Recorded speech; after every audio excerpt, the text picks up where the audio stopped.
The morning sun painted the ancient palace walls with golden light as Captain Marcus Thompson adjusted his ceremonial uniform for the 100th time that week. At 28 years old, he had been guarding the royal palace for 6 years, and the routine had become as natural as breathing. Tourists would arrive in waves, cameras clicking, children pointing at his tall black hat and red jacket, but Marcus barely noticed them anymore. The palace grounds stretched out before him like a perfectly manicured postcard. Every hedge was trimmed to perfection, every stone path swept clean. The Queen's Guard took pride in maintaining not just security, but the very image that millions of visitors came to see. Marcus had always been good at his job, alert, professional, and completely motionless during his shifts. That Tuesday started like any other. The first tour groups began filtering through the gates around 9 in the morning. Marcus stood at his post near the main courtyard, his expression neutral, eyes scanning the crowd with practiced efficiency. Families posed for photos, couples held hands while admiring the architecture, and elderly tourists sat on benches to rest their tired feet. The weather was unusually warm for London in early spring. Marcus could feel sweat building under his heavy uniform, but he remained perfectly still. Years of training had taught him to ignore discomfort. His job was to be a living statue, a symbol of British tradition and discipline. Around midday, a school group arrived. About 30 children, maybe 8 or 9 years old, followed their teacher through the courtyard like a line of excited ducklings. They chattered and pointed, their voices echoing off the ancient stones. Marcus had seen hundreds of school groups over the years. The children always seemed fascinated by the guards, asking their teachers endless questions about the funny hats and why the soldiers never moved. But something felt different today. Marcus couldn't put his finger on it, but there was an unusual energy in the air. The crowd seemed more restless than usual. Parents kept checking their phones, and several tourists kept glancing toward the main gate with worried expressions. As the afternoon wore on, Marcus noticed a small commotion near the fountain. A family was arguing in hushed tones, the mother looking increasingly upset while the father gestured frantically. Other tourists began to gather around them, offering help in various languages. Marcus strained to listen without moving his head, trying to understand what was happening. The word missing drifted across the courtyard, carried by the warm breeze. Marcus felt his stomach tighten. In all his years of service, he had dealt with lost tourists before, but something about the growing panic in the woman's voice made this feel more serious. The crowd around the fountain grew larger. More palace staff appeared, including Sergeant Williams, Marcus's commanding officer. They began organizing the tourists, asking questions and checking the immediate area. Marcus remained at his post, but every fiber of his being wanted to help. Then he saw her, a little girl with dark hair and a bright yellow dress, standing alone near the rose garden about 50 meters away. She couldn't have been more than 6 years old, and she was crying silently, her small shoulders shaking. Most tourists walked right past her, too focused on their own sightseeing to notice one small, distressed child. Marcus's training kicked in. He wasn't supposed to move, wasn't supposed to break character, but every instinct told him this little girl was in trouble. The frantic family by the fountain, the gathering crowd, and now this lone child. It all connected in his mind like pieces of a puzzle. The girl looked around desperately, her eyes wide with fear. She clutched a small stuffed rabbit to her chest, the toy's pink ears flopping as she turned her head left and right, searching for something or someone. Marcus could see her lips moving, probably calling for her parents, but her voice was too quiet to carry over the noise of the crowd. His heart began to pound. The formal protocol was clear. Guards were not to leave their posts, except in cases of extreme emergency.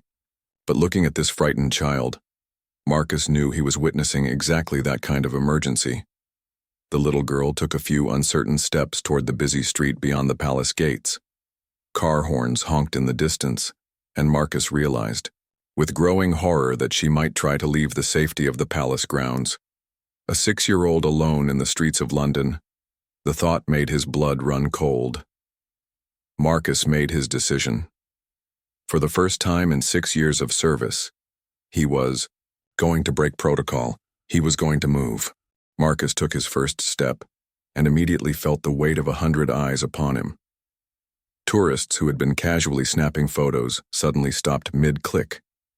Children who were chattering excitedly fell silent. Even the pigeons seemed to pause in their endless search for crumbs. The Queen's Guard never moved. Everyone knew that. It was part of their mystique, their legendary discipline. Tourists often tried to make the guards laugh, smile, or even blink, but Marcus was walking, his shiny black boots clicking against the stone path with each purposeful step. "Look, Mommy, the soldier is moving," a young boy shouted in excitement. "Is he allowed to do that?" whispered an elderly woman to her husband. Marcus ignored the growing murmur of the crowd. His eyes stayed locked on the little girl in the yellow dress who had moved even closer to the palace gates. She was now only about 20 meters from the busy street, where double-decker buses rumbled. Past and black cabs weaved through traffic. Each step felt like breaking a sacred rule. Marcus had spent years perfecting his ability to stand completely still, even when tourists tried their hardest to distract him. He had remained motionless during thunderstorms, in scorching heat, and even when a particularly bold pigeon had decided to nest on his hat. But this was different. This wasn't about maintaining tradition or looking impressive for photographs. This was about a child's safety. The little girl heard his approaching footsteps and turned around. Her face was streaked with tears, and her dark eyes were filled with a mixture of hope and fear.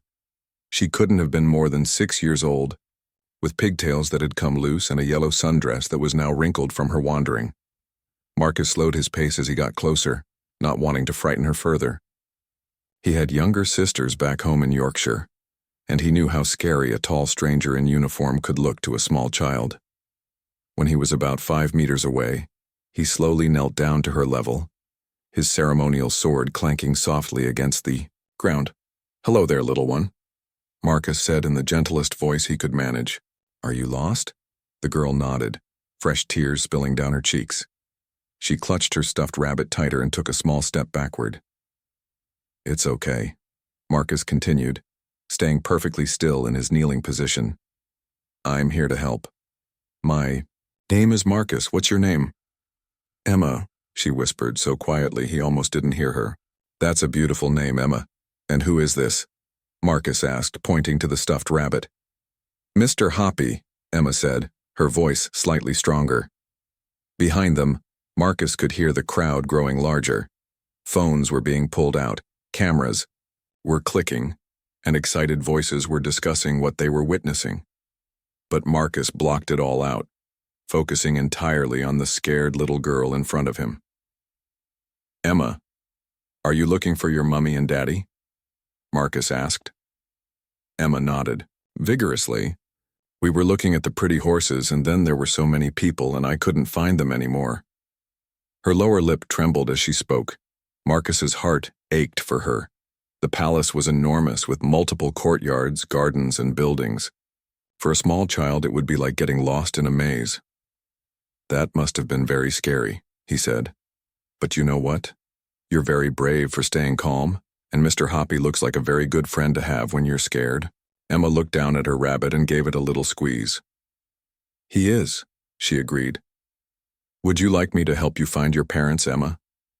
I know this palace very well, and I think they might be looking for you right now." Emma considered this for a moment, studying Marcus's face. Despite his intimidating uniform and formal appearance, something about his kind eyes and gentle voice made her feel safer. "Are you really a guard?" she asked. "I am," Marcus replied. "It's my job to keep everyone safe here at the palace, especially brave girls like you." For the first time since he'd seen her, Emma almost smiled. "Okay," she said quietly. Marcus slowly stood up, careful not to make any sudden movements. "Would you like to hold my hand, Emma? That way we won't get separated while we look for your parents." Emma hesitated for just a moment, then reached out her small hand and placed it in Marcus's much larger one. The contrast was striking, his hand in its white ceremonial glove, hers so tiny and warm. As they began walking back toward the main courtyard, the crowd of tourists parted like the Red Sea. Everyone wanted to see what was happening, but they also seemed to understand that something important was taking place. The usual chatter and noise of the palace grounds had been replaced by an almost reverent quiet. Marcus could see Sergeant Williams in the distance, standing with the frantic family by the fountain. The woman, who must be Emma's mother, was crying while several palace staff members tried to organize a search. Her husband kept looking at his watch and running his hands through his hair in distress. "Is that your mummy, Emma?" Marcus asked, pointing toward the group. Emma squinted in the direction he was indicating, then suddenly let go of his hand and started running. "Mummy! Daddy!" she called out, her voice carrying across the courtyard like a bell. The woman's head snapped up at the sound.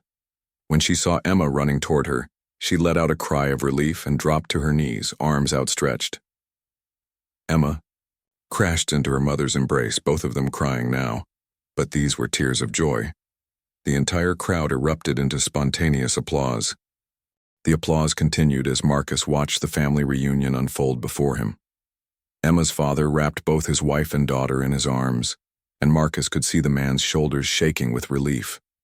Other members of their tour group gathered. Around them, everyone talking excitedly in what sounded like German. But as Marcus stood there still holding his ceremonial position, despite being in the middle of the crowd, something unexpected began to happen inside him. Instead of feeling satisfied with a job well done, he felt empty, hollow, like something important had just ended, and he wasn't ready for it to be over. Emma looked up from her mother's arms and spotted Marcus standing nearby. She wiggled, free from the embrace, and ran back to him, her small legs carrying her across the stone courtyard as fast as they could go.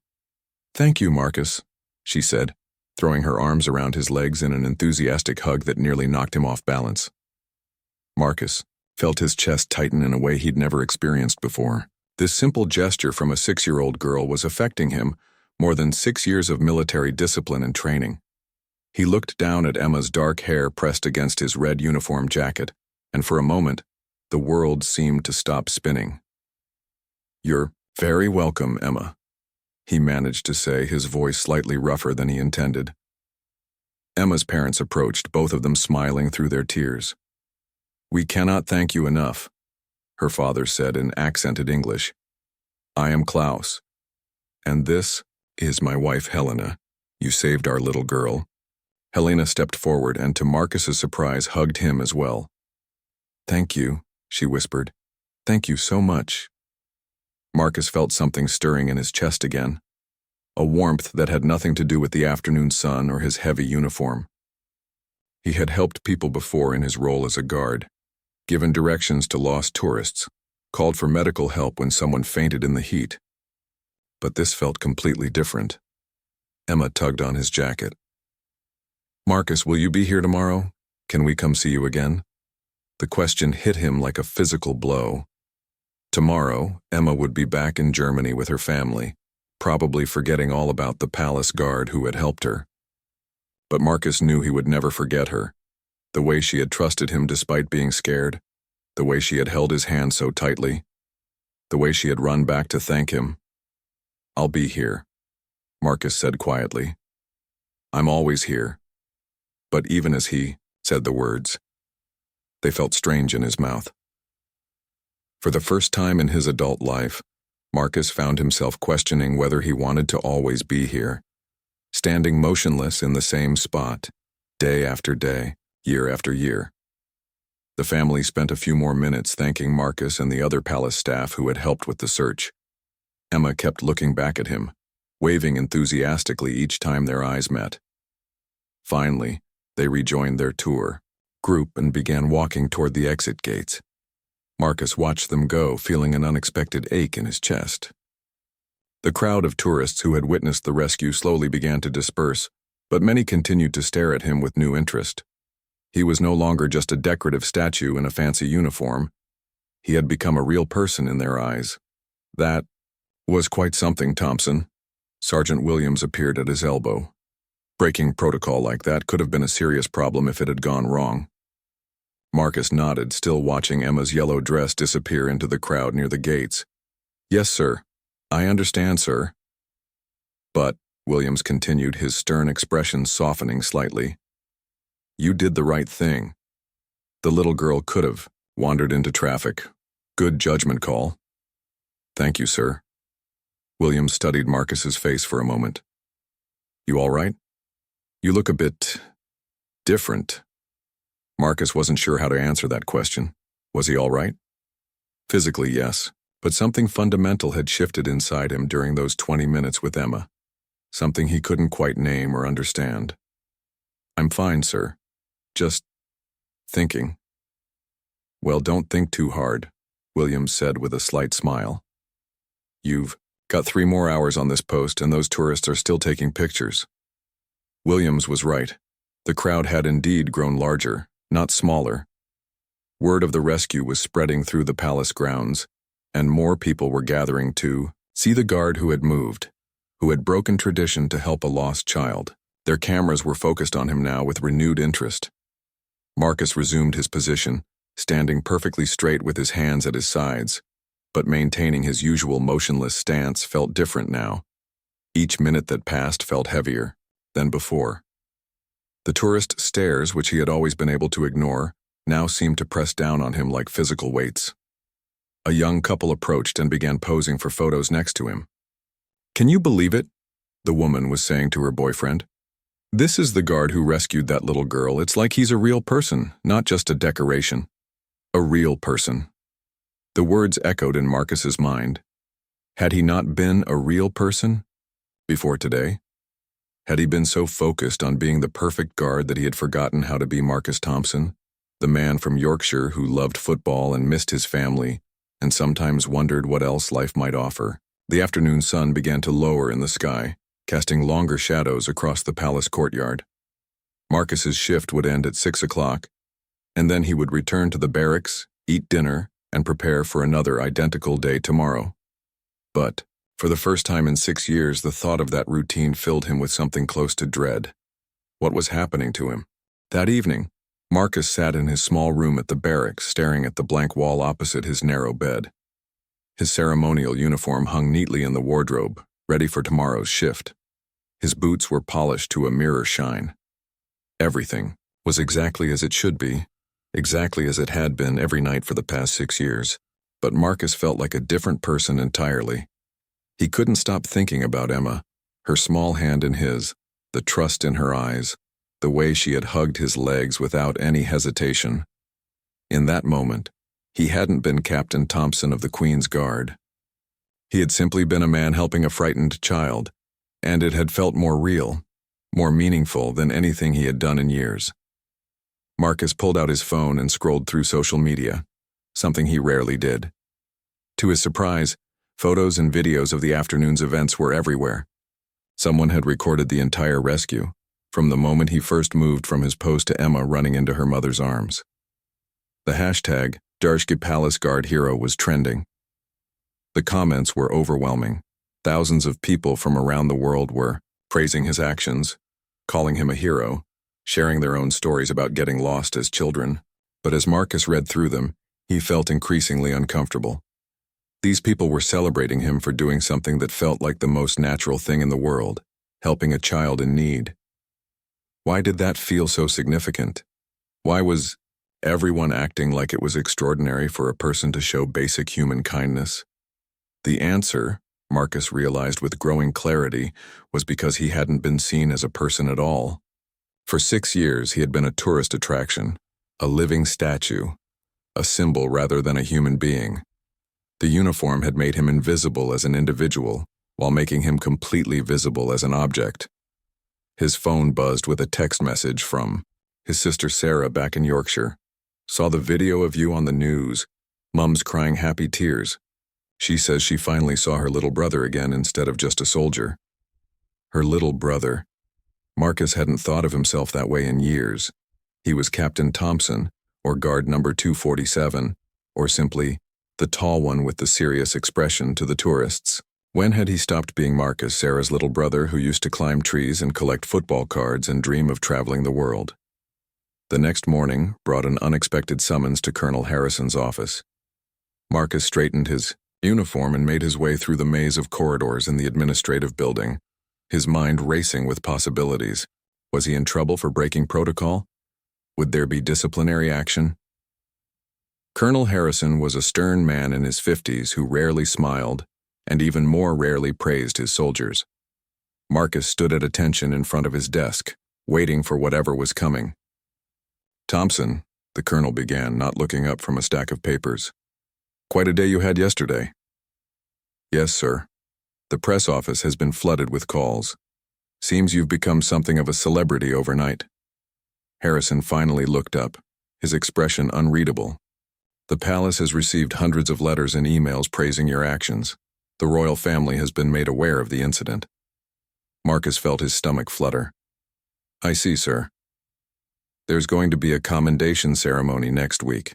You'll be receiving a medal for your service, and there will likely be photographers present." Harrison paused. "This is good for the regiment's image, Thompson. Good for morale." "Thank you, sir." But as Marcus walked back to his quarters, the colonel's words felt hollow. Good for the regiment's image. Good for morale. Was that what yesterday had been about? A public relations opportunity? The days that followed brought more of the same. Journalists wanted interviews.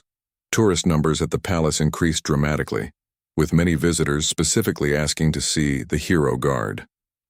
Marcus found himself assigned to the same post where the rescue had happened, and groups of tourists would gather around him throughout the day, taking pictures and telling their friends about witnessing the famous incident.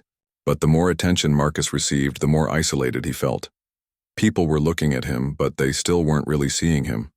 He had become a different kind of symbol, not just a traditional guard, but a heroic guard, still not quite human in their eyes. 3 weeks after the rescue, Marcus was walking through London on his day off when he heard a familiar voice. "Marcus! Marcus!" He turned around to see Emma running toward him down the busy street, her parents close behind. She was wearing a different dress, blue this time, but she still clutched the same stuffed rabbit. "Emma!" Marcus couldn't help but smile as she reached him. "What are you doing in London? I thought you went back to Germany." "We came back," Emma said excitedly. "Daddy had more business meetings, and Mummy said we could visit you again." Emma's parents approached, both of them beaming. "We hoped we might find you here," Helena said. "Emma has talked about you every single day since we got home. She drew you pictures." Emma dug into her small backpack and pulled out a folded piece of paper. She handed it to Marcus with obvious pride. "I drew you and me and Mr. Hoppy at the palace." Marcus unfolded the drawing and his breath caught in his throat. It was done in crayon, with the enthusiastic imprecision of a 6-year-old artist. But there he was, not in his ceremonial uniform, not standing at rigid attention, but kneeling down with his hand extended toward a small figure in yellow. At the bottom of the page, in careful block letters, Emma had written, "Marcus, my friend." Friend, not hero, not guard, not symbol, friend. For the second time in 3 weeks, Marcus felt tears threatening to spill over. Marcus held Emma's drawing carefully, as if it were made of glass rather than crayon and paper. "This is the most beautiful picture anyone has ever given me," he told her, and he meant every word. Emma beamed up at him.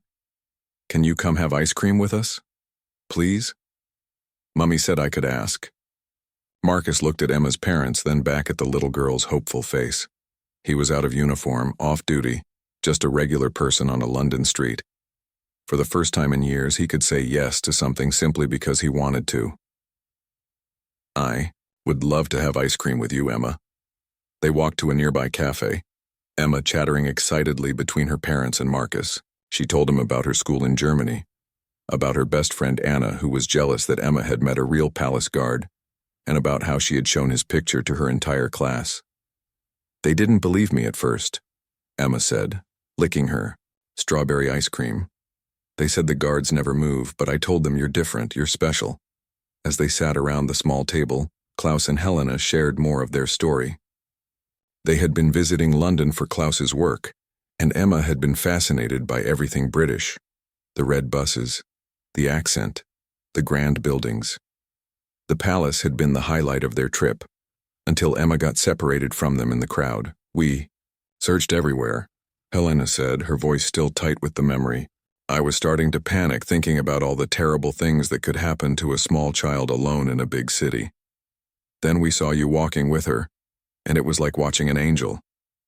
Marcus shifted uncomfortably in his chair. I just did what anyone would do. No, Klaus shook his head firmly. Not anyone would risk their job, their reputation to help a stranger's child. You made a choice that could have had serious consequences for you. Marcus had never thought about it that way. In the moment, helping Emma hadn't felt like a choice at all. It had felt like the only possible response. But Klaus was right. He had risked disciplinary action, possibly even dismissal from the guard, to help a child he didn't know. After they finished their ice cream, Emma's family had to leave for their flight back to Germany. But before they parted ways, Helena pressed something into Marcus's hand, a small card with their address and phone number.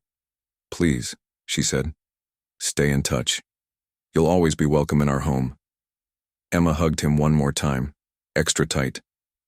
I won't forget you, Marcus. Will you write to me?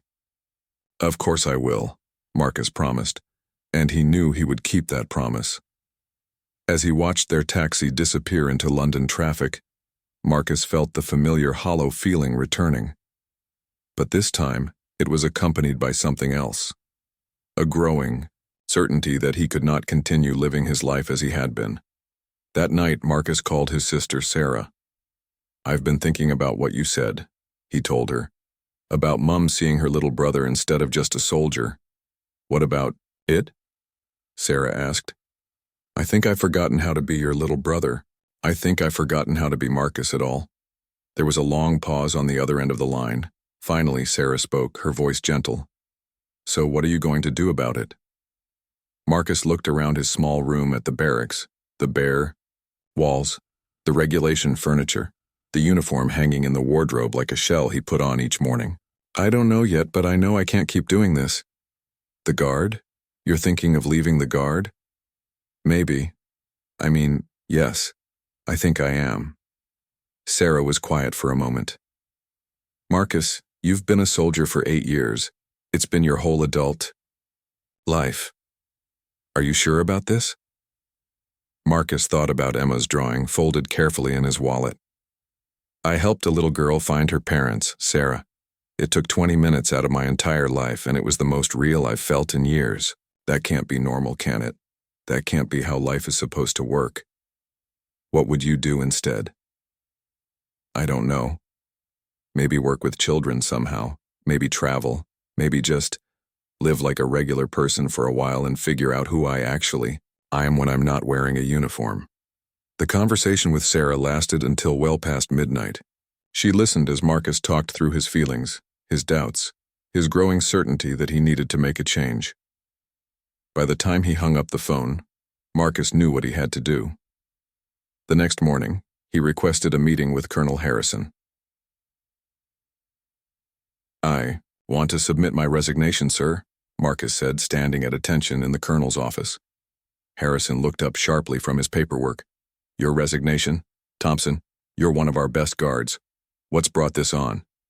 Marcus had prepared for this question, but now that the moment was here, he struggled to find the right words. How could he explain that a 6-year-old girl had shown him he was living like a statue instead of a person?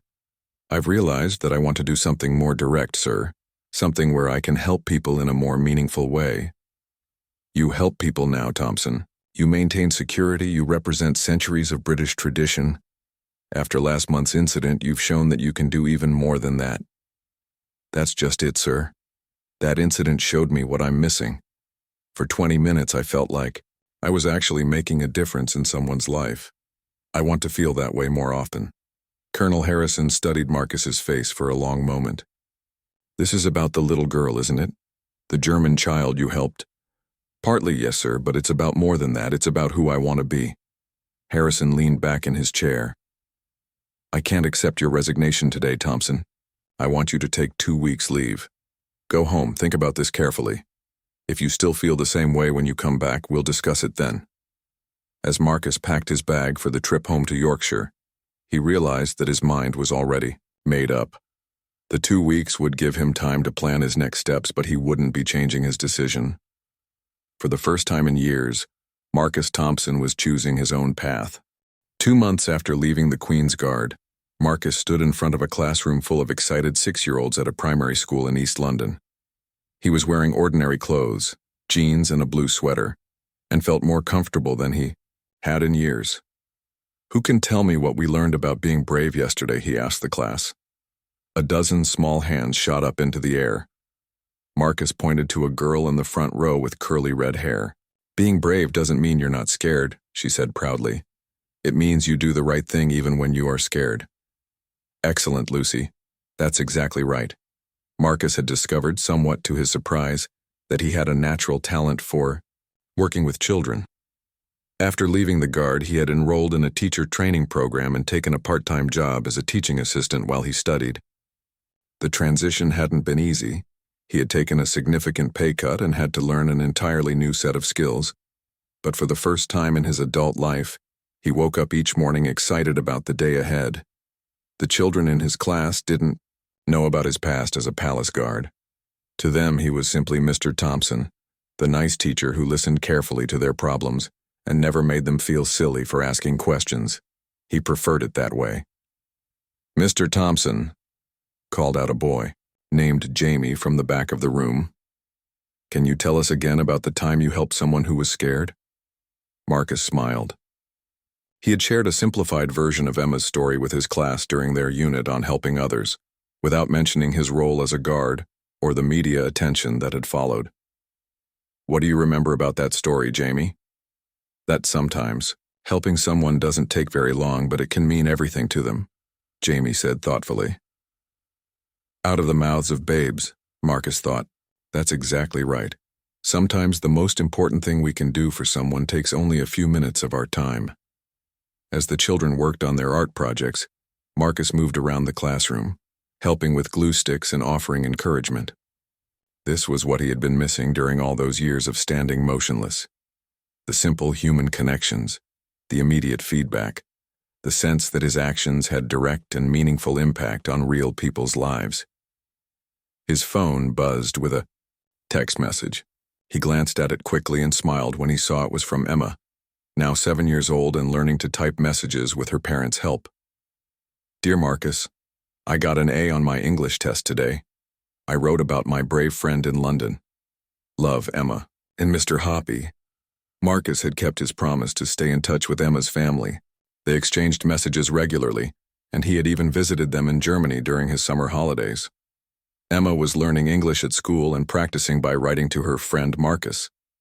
Her parents had told him that she still talked about their day at the palace, and that the experience had inspired her to want to help other people when she grew up.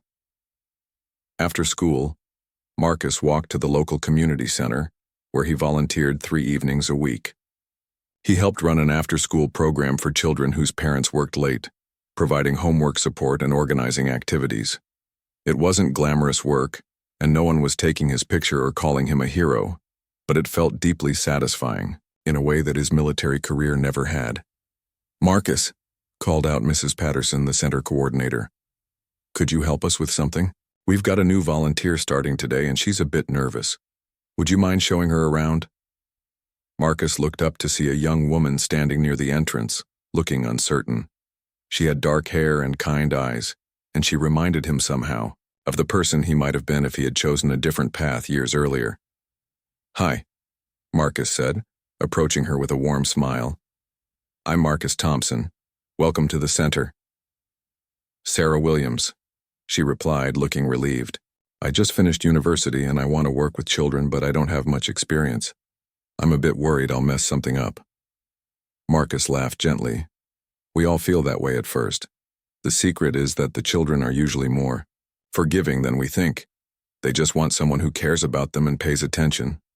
As Marcus showed Sarah around the center, explaining the different programs and introducing her to the children, he reflected on how much his life had changed. A year ago, he had been standing in front of tourists, his identity completely subsumed into his uniform and role. Now he was building genuine relationships, making real differences in people's lives, and discovering parts of himself he hadn't known existed. The irony wasn't lost on him that he had received national attention for 20 minutes of being human, while the work he was doing now which felt far more meaningful and important, went completely unnoticed by the outside world. But that was exactly how he preferred it. Later that evening, Marcus sat in his small apartment writing in the journal his sister had suggested he keep during his career transition. He wrote about the progress his students were making, about Sarah's first successful day at the community center, about the small victories and moments of connection that filled his days now. As he wrote, Marcus found himself thinking about the tourists who still visited the palace each day, taking pictures of the guards who stood motionless in their ceremonial positions. He wondered if any of those guards were feeling the same restlessness he had experienced, the same sense that there was something more to life than being a living symbol. He hoped that if they were, they would have the courage to step away from their posts when it mattered most, just as he had done that warm Tuesday afternoon when a little girl in a yellow dress had changed his life forever. Marcus closed his journal and walked to his kitchen, where Emma's crayon drawing was held to the refrigerator by a simple magnet. Every time he looked at it, he was reminded that the most important moments in life often come disguised as interruptions to our routine. The next morning brought a new day of teaching, new children to help, new opportunities to make a difference in quiet, unnoticed ways. Marcus put on his ordinary clothes, grabbed his ordinary bag, and headed out to do his extraordinary work of simply being human. On his way to school, he passed a newspaper stand where his own face looked back at him from a year-old headline that someone had used to wrap fish and chips. Palace Guard Hero Saves Lost Child. Marcus smiled at the irony. The man in that photograph had been lost too, in his own way. It had just taken a brave little girl to help him find his way home to himself. As he walked through the school gates, Marcus heard a familiar sound, children's laughter echoing across the playground. It was, he thought, the most beautiful sound in the world. Much better than the clicking of tourist cameras or the hollow praise of commanding officers. He was no longer Captain Marcus Thompson of the Queen's Guard. He was simply Marcus, teacher and friend, helper and human being. And for the first time, in his adult life, that felt like exactly who he was meant to be. The tourists at the palace would find new guards to photograph, new symbols to admire. But Marcus had found something much more valuable. He had found himself. And it had all started with 20 minutes of choosing to move when everyone expected him to stand still. Sometimes the bravest thing you can do is step out of the life that looks perfect from the outside and into the one that feels real on the inside. Marcus had learned that lesson from a 6-year-old girl who wasn't afraid to ask for help, and he would carry that wisdom with him for the rest of his days.